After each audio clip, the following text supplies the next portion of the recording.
Welcome in Arya academy. तो आज हम स्टार्ट करेंगे 11th स्टैंडर्ड का मैथ्स पार्ट 1 का फर्स्ट लेसन, जिसका नाम है एंगल्स एंड इट्स मेजरमेंट्स। तो चलिए शुरू करते हैं। देखिए, इसमें फर्स्ट टॉपिक है डायरेक्टिव एंगल। तो डायरेक्टिव एंगल को समझिए क्या होता है। सपोज हमारे पास दो रे है। मैंने सपोज कर लिया कि हमारे पास कितने रे हैं, दो रे हैं। एक है आपका OB और एक है OA। अगर OA रोटेट करे, रोटेट यहां पर कौन कर रहा है, ray OA to the position of ray OB। ठीक है, अगर OA जो है वो रे OB के पोजीशन में रोटेट करे तो इस एंगल को क्या बोला जाता है, डायरेक्टिव एंगल बोला जाता है। अब ध्यान दीजिएगा, इसका रोटेशन क्लॉकवाइज भी हो सकता है, एंटी क्लॉकवाइज भी हो सकता है। मींस ये OA जो है इस तरीके से भी रोटेट कर सकता है और इस तरीके से भी रोटेट कर सकता है। ध्यान दीजिएगा मैं क्या कह रहा हूं, इस तरीके से भी इसका रोटेशन हो सकता है और इस तरीके से भी इसका रोटेशन हो सकता है। देखिए, ये रोटेशन जो होगा ये एंटी क्लॉकवाइज होता है और ये क्या होता है, क्लॉकवाइज रोटेशन। अब ध्यान दीजिए, जो सबसे महत्वपूर्ण बात है, रोटेशन जो इनका होगा, मैं क्या लिख रहा हूं, देखिए रोटेशन अगर क्लॉकवाइज होगा, रोटेशन अगर क्लॉकवाइज होगा तो एंगल का जो मेजर होगा वो क्या होगा, निगेटिव होगा। फिर से सुनिए, अगर रोटेशन क्लॉकवाइज हुआ तो एंगल का मेजर क्या होगा, नेगेटिव होगा। अगर रोटेशन एंटी क्लॉकवाइज हुआ, अगर रोटेशन एंटी क्लॉकवाइज होगा, उस कंडीशन में इनका पॉजिटिव होता है मेजर। समझ में आया? ये था आपका डायरेक्टिव एंगल। अगली चीज हमें पढ़नी है जीरो एंगल। ध्यान से देखिए, अगला हमें क्या पढ़ना है, जीरो एंगल या फिर जीरो रोटेशन एंगल भी बोल सकते हैं। देखिए, जीरो एंगल में क्या होता है, जिसमें रोटेशन ना हो, जिसमें रोटेशन हो ही ना। ये देखिए, सपोज करिए कि ये यहां पर आपका O है, यहां कहीं A और ये B, इसमें जीरो रोटेशन हो, मतलब रोटेशन होगा ही नहीं, तो इसको क्या बोलते हैं, जीरो एंगल। समझ में आया होगा यो कि जिसमें रोटेशन ना हो उसको जीरो एंगल बोलते हैं। अगली चीज देखिए आपका क्या है, वन रोटेशन। वन रोटेशन यही तो पढ़ना अगला, वन रोटेशन एंगल। बिल्कुल, वन रोटेशन में क्या होता है कि अगर कभी कोई जो भी इनिशियल आर्म होगा वो पूरी तरीके से रोटेट कर जाए, पूरा वन रोटेशन उसमें हो जाए, तो उसको वन रोटेशन एंगल बोलते हैं।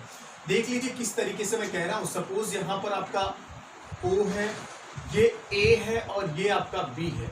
तो ये जो OA है ये पूरी तरीके से रोटेट कर जाए। ये देखिए, ये एंटी क्लॉकवाइज भी रोटेट कर सकता है और क्लॉकवाइज भी रोटेट कर सकता है। इसमें देखिए पूरा वन रोटेशन हुआ, पूरा वन रोटेशन हुआ, तो इसको क्या बोलते हैं, वन रोटेशन एंगल। और वन रोटेशन एंगल जो होता है वो 360 डिग्री के इक्वल होता है। वन रोटेशन एंगल किसके इक्वल होता है, 360 डिग्री के। ध्यान दीजिएगा, अगर क्लॉकवाइज ये रोटेशन होगा तो -360 आएगा, एंटी क्लॉकवाइज होगा तो ये +360 आएगा। चलिए, अगली चीज है आपका स्ट्रेट एंगल। अगला आपको क्या पढ़ना है, स्ट्रेट एंगल। ठीक है, स्ट्रेट एंगल किस तरीके से होता है ये समझ लीजिए आप। देखिए, आपने ध्यान से देखा होगा तो यहां पर मैंने A और B को एक दूसरे के अपोजिट में रखा है, तो यही होता है स्ट्रेट एंगल। स्ट्रेट एंगल में क्या होता है, आफ्टर रोटेशन, ध्यान से सुनिए, आफ्टर रोटेशन टर्मिनल आर्म, ये देखिए terminal arm and initial arm are in the opposite direction. किसमें होते हैं ये, अपोजिट डायरेक्शन में होते हैं। ध्यान दीजिए, ये टर्मिनल, ये क्या है आपकी इनिशियल आर्म है, सपोज कर लेते थे, ये इनिशियल आर्म या तो इस तरीके से रोटेट करेगा एंटी क्लॉकवाइज, या तो ये इधर से रोटेट करेगा मतलब क्लॉकवाइज। ठीक है, ये होता है आपका स्ट्रेट एंगल, यानी हाफ रोटेशन बोल सकते हैं। स्ट्रेट एंगल मतलब हाफ रोटेशन होता है, वन रोटेशन का हाफ। ध्यान दीजिएगा, ये अगर क्लॉकवाइज होगा तो इसका मेजर होगा -180 डिग्री, और ये एंटी क्लॉकवाइज होगा तो इसका मेजर कितना होगा, +180 डिग्री। तो इस तरीके से होता है आपका स्ट्रेट एंगल। अगली चीज आपको पढ़ना है राइट एंगल। देखिए, अब आपको नेक्स्ट क्या पढ़ना है, राइट एंगल। देखिए, राइट एंगल का मतलब ये होता है कि 1/4 of the one rotation, 1/4 of the one rotation. Suppose ये आपका कोई क्वाड्रेंट है, इस तरीके से देखिए, ध्यान से देखें तो ये टोटल आपका वन रोटेशन होता है। ये अगर टोटल यहां तक रोटेट कर जाए तो ये क्या होगा, वन रोटेशन। यहां से यहां तक अगर रोटेट करे तो ये क्या होता है, 1/4। यहां तक अगर कर जाए तो हाफ होता है, यहां तक कर जाए तो 3/4 और टोटल कर जाए तो 1 रोटेशन। तो मैंने राइट एंगल में क्या बोला, 1/4 ऑफ द 1 रोटेशन। तो 1 रोटेशन का 1/4 यही तो होगा। ये देखिए एंटी क्लॉकवाइज है तो इसका मेजर जो होगा 90 डिग्री होगा। अगर क्लॉकवाइज ये मेजर हो जाए तो यहां तक आएगा और ये क्या हो जाएगा, -90 डिग्री हो जाएगा। तो इस तरीके से होता है, ठीक है। तो ये होता है आपका राइट एंगल, और राइट एंगल कितना होगा, 90 डिग्री होता है। आपको आई थिंक समझ में आया होगा कि 1/4 ऑफ द 1 रोटेशन। तो इस तरीके से ये चीजें हो गई। अब देखिए अगली चीज आपको क्या पढ़ना है, अगला एंगल इन स्टैंडर्ड पोजीशन। अगली चीज आपको क्या पढ़ना है, angle in standard position. Angle in standard position. देखिए एंगल इन स्टैंडर्ड पोजीशन क्या होता है, मैं आपको समझा देता हूं। बहुत इजी है, अच्छे से आपको समझ में आएगा। सपोज ये आपका कोई क्वाड्रेंट्स है, आपको पता होगा कि ये पॉजिटिव एक्स है, ठीक है, ये नेगेटिव एक्स है, ये वाई है, ये वाई डैश है। ध्यान से समझिएगा, ये इसका ओरिजिन ओ है। किसी भी एंगल का, ध्यान से सुनिए, किसी भी एंगल का वर्टिक्स अगर उसका ओरिजिन हो, किसी भी एंगल में वर्टिक्स क्या हो, उसका ओरिजिन हो, और उसकी initial arm positive x axis हो, तो उसको बोला जाता है एंगल इन स्टैंडर्ड पोजीशन। ध्यान से देखिए, ये इनिशियल आर्म होना चाहिए। मान लीजिए यहां पर कोई एंगल बन गया, मान लीजिए यहां पर कोई एंगल बन गया, तो ये क्या होगा, एंगल इन स्टैंडर्ड पोजीशन। क्यों, क्योंकि एंगल का वर्टिक्स कहां पर है, ओरिजिन पर। इसकी इनिशियल आर्म क्या है, पॉजिटिव एक्स एक्सिस है, तो ये क्या होगा, एंगल इन स्टैंडर्ड पोजीशन। एक और बना देता हूं, आप देखिए ये भी क्या होगा, एंगल इन स्टैंडर्ड पोजीशन। क्यों, क्योंकि आप देख सकते हैं कि इसका इनिशियल आर्म कितना था, पॉजिटिव एक्स एक्सिस, इसका वर्टेक्स एंगल का कहां है, ओरिजिन पर। यानी कि आप इंसर्ट इतना ही समझ लीजिए, किसी भी एंगल का वर्टेक्स अगर ओरिजिन हो और उसका initial arm positive x axis हो, तो ऐसे एंगल को बोला जाता है एंगल इन स्टैंडर्ड पोजीशन, ठीक है। अब देखिए नेक्स्ट आपको पढ़ना है angle in a quadrant. Angle in a quadrant, angle in a quadrant, ठीक है। देखिए ध्यान से इसको समझिएगा, कोई भी एंगल का जो टर्मिनल आर्म होगा, जिस क्वाड्रेंट में होगा, उसको बोला जाता है उस एंगल का क्वाड्रेंट, ठीक है। ध्यान से समझिए, ये आपका x होता है, ये x डैश, ये y डैश आपको पता होगा। इसको बोला जाता है फर्स्ट क्वाड्रेंट, इसको सेकंड क्वाड्रेंट बोला जाता है, इसको थर्ड वन और इसको फोर्थ वन बोला जाता है, ठीक है। सपोज आपने कोई एंगल बनाया और वो कुछ इस तरीके से एंगल है, ठीक है। तो ध्यान से देखिए, वो उसकी टर्मिनल आर्म, मैंने क्या बोला कि एंगल के टर्मिनल आर्म को देखना है।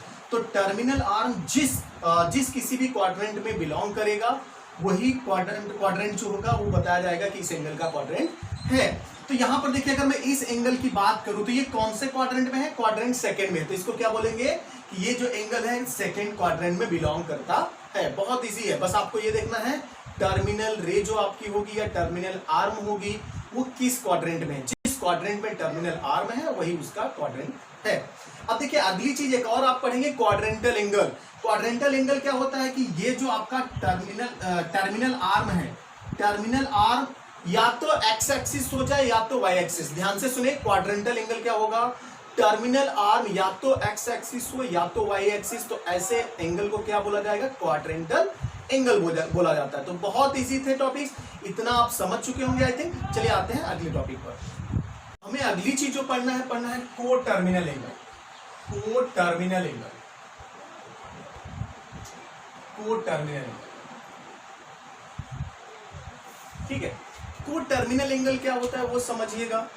कभी भी दो एंगल का डिफरेंस अगर 360 हो जाए या 360 का मल्टीपल हो, तो उसको को टर्मिनल एंगल बोला जाता है। अब देखिए आपके टेक्स्ट बुक के डेफिनेशन के हिसाब से अगर हम जाएं तो क्या बोला गया है, directive angle of different amount of rotation having the same position of initial rays. कहने का मतलब कोई भी दो एंगल की इनिशियल रे टर्मिनल रे अगर सेम हो जाए तो उसको क्या बोला जाता है, को टर्मिनल एंगल बोला जाता है। जैसे एक एग्जांपल के थ्रू आप समझिएगा, सपोज कोई भी एक एंगल है, ये मान लीजिए मैंने 30 डिग्री का एक एंगल बनाया, 30 डिग्री का एक एंगल बनाया। यहां पर आपका O है, ये OA है, ये OB है, ठीक है, दो रे है, यहाँ पर 30 डिग्री का एंगल बना। अब आपसे अगर कोई बोले कि इसका को टर्मिनल क्या होगा, तो देखिएगा ध्यान से कि ये रोटेशन इधर से हुआ था एंटी क्लॉकवाइज, अब क्लॉकवाइज लेके चलते हैं। ये रोटेशन अगर हम लोग क्लॉकवाइज करें तो ये देखिए टोटल 360 होता है, तो 30 हम लोग नहीं लिए, तो ये कितना होगा 330 होगा, क्लॉकवाइज था इसलिए -330 होगा। तो देखिए -330 इस 30 का क्या होगा, को टर्मिनल एंगल होगा। आप देख भी सकते हैं जो मैंने स्टार्टिंग में बोला कि कोई भी दो एंगल का जो डिफरेंस होगा वो मल्टीपल होगा 360 का। आप इन दोनों का डिफरेंस भी देख सकते हैं, इनका डिफरेंस अगर हम देखेंगे तो कितना आ जाएगा 360 आएगा, इनका डिफरेंस कितना आ जाएगा 360। तो ये होता है आपका को टर्मिनल एंगल। बहुत इजी था, मैंने आपको बस इतना ही बताया कि कोई भी दो एंगल को टर्मिनल तभी होंगे जब उनका डिफरेंस कितना हो जाए, मल्टीपल ऑफ 360। जरूरी नहीं कि वो 360 हो, 720 भी हो सकता है, मींस मल्टीपल ऑफ 360 होना चाहिए, ठीक है। तो ये हो गया आपका कोड टर्मिनल। कोड टर्मिनल के बाद आपको अगली चीज जो पढ़ना है, मेजर ऑफ एंगल पढ़ना है। उसमें दो मेजर करने के तरीके, एक डिग्री मेथड और एक रेडियन, ठीक है। Measures of angle, measure of measures of angle. एक होता है फर्स्ट, उसमें क्या होगा डिग्री, डिग्री मेजर। पहला क्या होगा डिग्री मेजर। अब ध्यान से समझिएगा डिग्री मेजर क्या होता है। 1 डिग्री जो होता है 1/360 पार्ट होता है। 1 degree is equal to 1/360 part. ध्यान दीजिएगा 1 डिग्री किसके इक्वल होगा, 1/360 पार्ट। क्यों, चूंकि किसी भी सर्कल की अगर बात करूं तो उसमें टोटल कितना होता है 360 डिग्री होता है। तो 1 डिग्री चाहिए तो 360 को डिवाइड करिए तो 1 पार्ट कितना आएगा, 1 part is equal to 1/360 part. ठीक इसी तरीके से राइट एंगल को भी आप डिवाइड कर सकते हैं, इसी तरीके से आप स्ट्रेट एंगल को भी डिवाइड कर सकते हैं। एक और चीज यहीं पर आप देख लीजिएगा, ये जो 1 डिग्री होता है ये इक्वल होता है 60 मिनट के, और 1 मिनट इक्वल होता है 60 सेकेंड। ठीक है, तो इतनी चीजें आप नोट डाउन करके रखिए, ये बहुत इंपॉर्टेंट है। अगली चीज जो आपकी है वो है रेडियन। दूसरा कैसे मेजर करते हैं, रेडियन। देखिए रेडियन में क्या होता है, 1 रेडियन की अगर हम बात करें, सपोज कोई सर्कल है, ये मान लीजिए आपका एक सर्कल है जिसमें रेडियस आर, रेडियस कितना हो, आर हो, ये ओ है, ये ए और ये बी मान लेते हैं। तो ये जो आर्क ए बी है, आर्क ए बी की वैल्यू जो होगी अगर रेडियस के इक्वल हो जाए तो यहां पर सेंटर पर बनने वाला जो एंगल होगा वो 1 रेडियन का होगा। ध्यान से समझिएगा मैं क्या बोल रहा हूं कि कोई भी सर्कल में जो सेंटर एंगल होगा उसकी वैल्यू 1 रेडियन तब आएगी जब इसका करस्पॉन्डिंग आर्क रेडियस के इक्वल हो। यानी कि रेडियस के इक्वल अगर आर्क होगा उस कंडीशन पर सेंटर पे बनने वाला जो एंगल होगा वो 1 रेडियन का होगा। आई थिंक समझ में आया होगा। चलिए इतना आपका बेसिक था, अब स्टार्ट करते हैं आपका थ्योरम, जो एकमात्र थ्योरम है आपके 1.1 में। चलिए स्टार्ट करते हैं। आपके फर्स्ट थ्योरम पर देखिए क्या गिवन है, the radian so defined is independent of the radius of the circle used and pi radian is equal to 180 degree. ठीक है, तो चलिए सपोज करते हैं कि कोई एक सर्कल है आपके पास, इस सर्कल में ओ जो है इसका सेंटर है, रेडियस इसकी आर सपोज कर लीजिए। अब देखिए अगर हम लोग इसको आर सपोज करें, जो आर्क है, आर्क को अगर हम लोग आर सपोज कर दें तो उस कंडीशन में बाय डेफिनेशन ऑफ द, जो अभी आपको मैंने डेफिनेशन बताया था रेडियन मेजर का, उससे हम लोग क्या बोल सकते हैं, ये 1 रेडियन हो जाएगा। अब चलिए कुछ और भी करते हैं, इसमें हम लोग क्या करेंगे, एक्सटेंड कर दें इस, ये मान लीजिए ओ है, ए, ये बी है, OA को एक्सटेंड कर दें अप टू सी तक। OA को एक्सटेंड कहां तक कर दें, अप टू सी तक। तो चलिए सबसे पहले जो हमने लिखा उसको, जो हमने किया है उसको लिख देते हैं। तो let us consider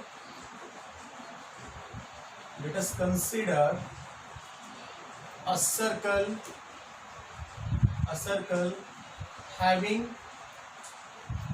having center at O and radius r। और भी हमने कुछ सपोज किया था कि ये आर्क जो है वो किसके इक्वल है, रेडियस के इक्वल है। And measure of arc A B is equal to the radius. अब मेरी बात समझिए, अगर ये रेडियस के इक्वल हो जाएगा तो ये 1 रेडियन हो जाएगा, ठीक है। देयरफॉर हम लोग क्या बोल सकते हैं, angle AOB is equal to the 1 radian. Therefore angle AOB is equal to 1 radian. चलिए आगे देखिए, हमने क्या किया, एक्सटेंड किया था उसी को, उसको मैं लिख नहीं रहा हूं, आप समझ लीजिएगा। एक बात आप समझिएगा हमेशा कि आपने 10th स्टैंडर्ड में पढ़ा होगा शायद ये चीज कि कोई भी अगर सेंटर पर एंगल बनते हैं तो सेंटर पर बनने वाले जो एंगल होते हैं वो इक्वली प्रोपोर्शन होते हैं अपने करस्पॉन्डिंग आर्क के। तो क्या लिखेंगे, angle form on the circle of the center of the circle, on the center of the circle is equal proportion to the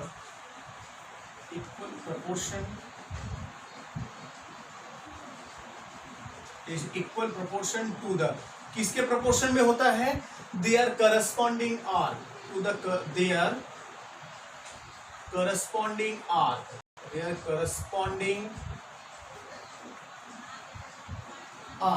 मतलब सेंटर पर बनने वाले जो एंगल होते हैं उनका जो प्रपोर्शन होगा वो किसके इक्वल होगा, उनके करस्पॉन्डिंग आर्क के इक्वल होगा। तो देखिए सेंटर पर बनने वाले एंगल कौन कौन से, एक तो है AOB, एंगल AOB अपॉन, दूसरा कौन सा है देखिए ध्यान से, COA मतलब ये स्ट्रेट एंगल अपॉन में COA इज इक्वल टू, इनका आर्क लिखेंगे, करस्पॉन्डिंग आर्क क्या है देखिए, रेडियस R, देख सकते हैं AB का आर्क कितना है R। अब ये COA, इसका आर्क अगर ध्यान से देखेंगे तो कितना हो जाएगा, CBA। चाहिए तो लिख दूं, चलिए इसको भी लिख देते हैं, ये क्या था, M आर्क AB, और यहां पर क्या लिख देंगे, M आर्क पूरा लिख देते हैं, पहले एक स्टेप बढ़ा के लिखते हैं, CBA, ठीक है। अब देखिए आगे बढ़ाते हैं इसको, आर्क AB कितना है, रेडियस R के इक्वल। ध्यान दीजिएगा जो ये CBA है ये कहीं ना कहीं सेमी सर्कल है, और सेमी सर्कल का पेरीमीटर कितना होता है, 1/2 पाई R। तो ये 2 से 2 कैंसिल हो गया, रेडियस से रेडियस कैंसिल हो जाएगा। अब ध्यान से देखिएगा, एंगल AOB की वैल्यू कितनी आई थी, 1 रेडियन, ठीक है, अपॉन एंगल COA, इसकी वैल्यू कितनी होगी, 180 डिग्री होगा, ठीक है। आपको पता है स्ट्रेट एंगल 180 डिग्री का होता है।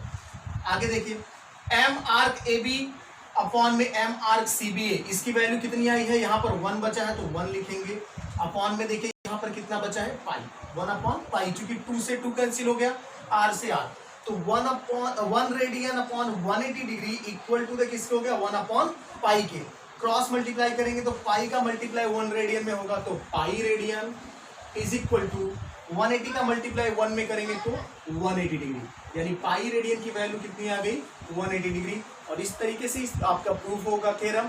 आई होप कि आपको समझ में आया होगा। स्क्रीनशॉट लीजिए, फिर हम आते हैं आपके एक्सरसाइज 1.1 क्वेश्चन नंबर फर्स्ट पर। तो देखिए क्वेश्चन नंबर फर्स्ट क्या है, determine which of the following pair of angle are coterminal. तो कोटर्मिनल में मैंने आपको बताया था कि कोई भी दो एंगल का अगर हम लोग डिफरेंस फाइंड करें और वो मल्टीपल हो 360 का तो उसको कोटर्मिनल बोलते हैं। तो चलिए डिफरेंस फाइंड करके देखते हैं।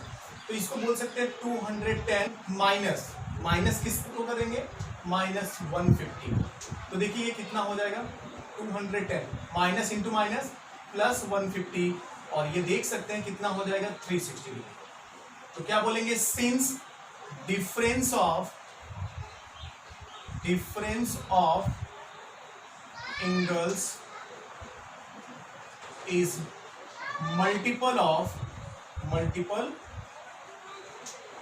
360, therefore 210 and -150 आर कोटर्मिनल। ये ध्यान दीजिएगा, इसी तरीके से सब में लिखेंगे। मल्टीपल अगर 360 का है तो उसको बोलेंगे कोटर्मिनल है। चलिए सेकेंड वन देखते हैं, ये कितना हो जाएगा, 360 माइनस करना है, किसको माइनस करना है, -30 को। ये कितना हो जाएगा, 360 माइनस इंटू माइनस प्लस 30, और 360 प्लस 30 कितना होगा, 390। और 390 360 का मल्टीपल होता है? नहीं होता। तो इसलिए क्या बोलेंगे, सिंस डिफरेंस ऑफ, ऐसा पूरा, since difference of angles is not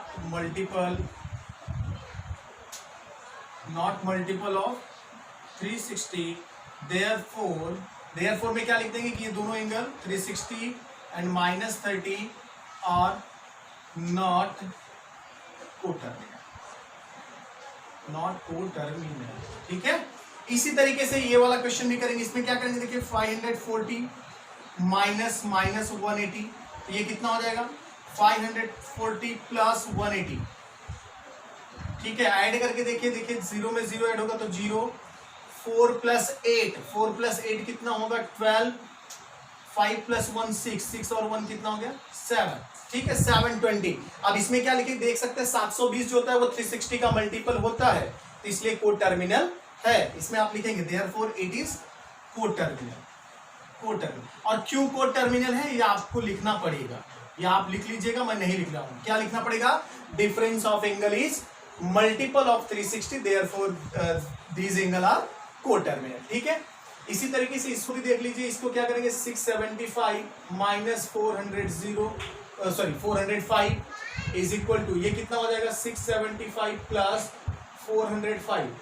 add करके देखिए कि कितना हो जाएगा, 1080 360 का मल्टीपल होता है। ठीक है, देयरफॉर ये भी क्या हो जाएगा, कोटर्मिनल होगा। ये आपको लिखना पड़ेगा, -405 एंड 675 आर कोटर्मिनल, ये आपको लिखना पड़ेगा, कोटर्मिनल। चलिए नेक्स्ट पर आइए, देखिए कितना हो जाएगा, 860 माइनस 580, माइनस करके देखिए कितना होगा, 0 माइनस 0, ये कितना हो जाएगा, 0 ही होगा। 16 माइनस 8 कितना होता है, 16 माइनस 8 अगर करेंगे तो ये हो जाएगा 8। यहां पर कितना बचेगा, 7 माइनस 5 कितना होगा, 2। 7 माइनस 5 कितना होगा, 2। ये भी देखिए कोटर्मिनल नहीं होगा। क्यों कोटर्मिनल नहीं होगा, क्योंकि ये 360 का मल्टीपल नहीं है। Therefore 860 and 580 are not coterminal. ठीक है, लास्ट वन पर आइए, देखिए क्या बोलेंगे, 900 माइनस 900, ये हो जाएगा 900 माइनस प्लस 900, और 900 को 900 में ऐड करेंगे तो ये कितना हो जाएगा, 1800। और 1800 कोटर्मिनल होगा, क्यों होगा, नहीं होगा, क्योंकि ये 360 का मल्टीपल नहीं है। आपको लग रहा है, एक्चुअली ये 360 का मल्टीपल है। देख सकते हैं आप, अगर इसको 360 से डिवाइड करें, 360 से डिवाइड करें तो ये कैंसिल हो गया, 36 फाइजा, यानी ये 360 का मल्टीपल है। देयरफॉर इसको आगे क्या लिखेंगे, therefore 900 and minus 900 are coterminal. क्यों कोटर्मिनल है, क्योंकि आपको बार बार ये लिखना पड़ेगा, difference of angle is multiple of 360, therefore these angle are coterminal. तो आई थिंक समझ में आया होगा, स्क्रीनशॉट लीजिए, फिर आते हैं अगले क्वेश्चन पर। स्टूडेंट्स आते हैं क्वेश्चन नंबर फर्स्ट के बी पर। देखिए क्या करना है, draw the angles of the following measure and determine their quadrants. मतलब जो भी एंगल गिवन है उनको आपको ड्रॉ करना है और क्वाड्रेंट बताना है। तो देखिए आपको पता है कि कभी भी अगर निगेटिव होगा उस कंडीशन में समझ लीजिएगा कि उसमें क्लॉकवाइज जा रहा है, रोटेशन हो रहा है। अगर पॉजिटिव होगा तो वो एंटी क्लॉकवाइज। सिर्फ 4 क्वेश्चन में बता रहा हूँ, टोटल 10 इसमें है। सिर्फ 4 क्वेश्चन के कॉन्सेप्ट को समझिए, बाकी आप कर लेंगे। ठीक है, तो चलिए स्टार्ट करते हैं। पहला क्या है, -140। तो ये क्वाड्रेंट ड्रॉ कर लीजिए आप। ठीक है, यहाँ पर मान लीजिए ओरिजिन है आपका, ये y डैश है, ये x डैश और x है। ठीक, माइनस था तो ये समझ लीजिए कि क्लॉकवाइज आपको जाना है। तो कितना, 140। आपको पता होगा कि यहां तक अगर जाएंगे तो कितना हो जाएगा, वो 90। तो 140 टोटल यहां तक चले जाएंगे तो 180 हो जाएगा। तो 140 इसी के बीच में कहीं होगा। तो सपोज कर लेते कि ये आपका कितना है, 140।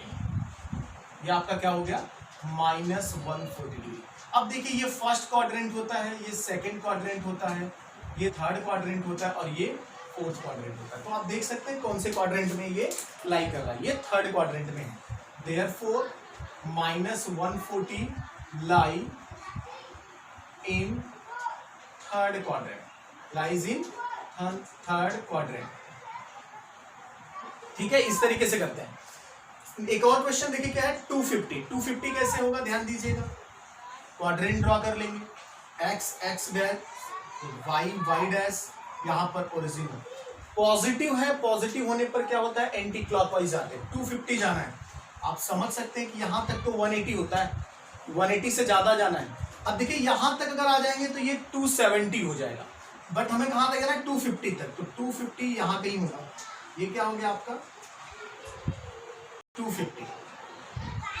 देख सकते हैं ये फर्स्ट होता है, ये सेकंड क्वाड्रेंट्स होता है, ये थर्ड क्वाड्रेंट्स होता है और ये फोर्थ क्वाड्रेंट्स। तो कहां पर लाई कर रहा है, ये थर्ड क्वाड्रेंट्स में। तो क्या लिखेंगे, therefore 250 degree lies in third quadrant, in third quadrant. तो इस तरीके से होता है।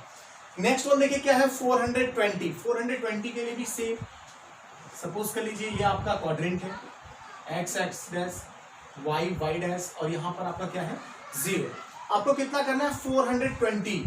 देखिए 1 रोटेशन 360 के इक्वल होता है, मतलब ये 1 रोटेशन से ज्यादा है। तो देख लीजिए रोटेशन कुछ इस तरीके से होगा। यहां पर अगर जाएंगे तो 360 कंप्लीट, बट हमें कितना जाना है 420, मतलब अभी 60 और जाना है। तो 60 और जाएंगे तो लगभग यहां तक आएगा। ये क्या हो गया आपका, ये हो गया आपका 420। अब देख लीजिए ये होता है फर्स्ट, ये सेकंड क्वाड्रेंट, ये थर्ड क्वाड्रेंट और ये फोर्थ। तो कहां लाई कर रहा है, फर्स्ट क्वाड्रेंट में। तो यहां लिख दीजिएगा देयरफॉर 420 डिग्री लाइज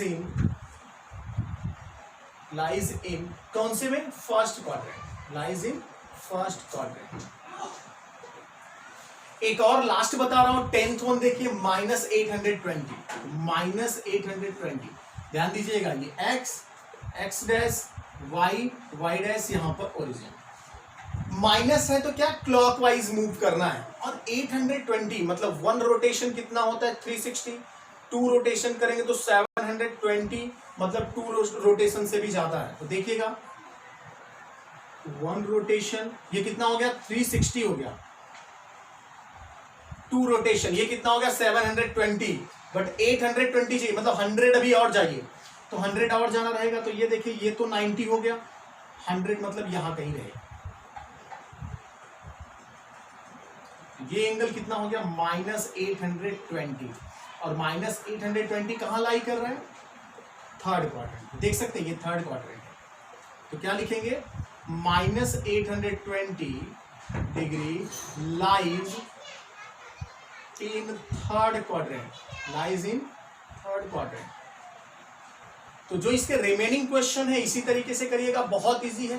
स्क्रीनशॉट लीजिए, फिर आते हैं अगले क्वेश्चन पर, और अगला क्वेश्चन बताएंगे अगले पार्ट में, क्योंकि वीडियो बहुत ज्यादा लेंथी नहीं होना चाहिए। तो इस पार्ट में बस इतना ही। आई थिंक वीडियो आपको समझ में आया होगा। अगर समझ में आया है तो लाइक करिए, शेयर करिए, कमेंट करिए, हमारे चैनल को सब्सक्राइब करिए। Thank you for watching our video. Screenshot ले लीजिए।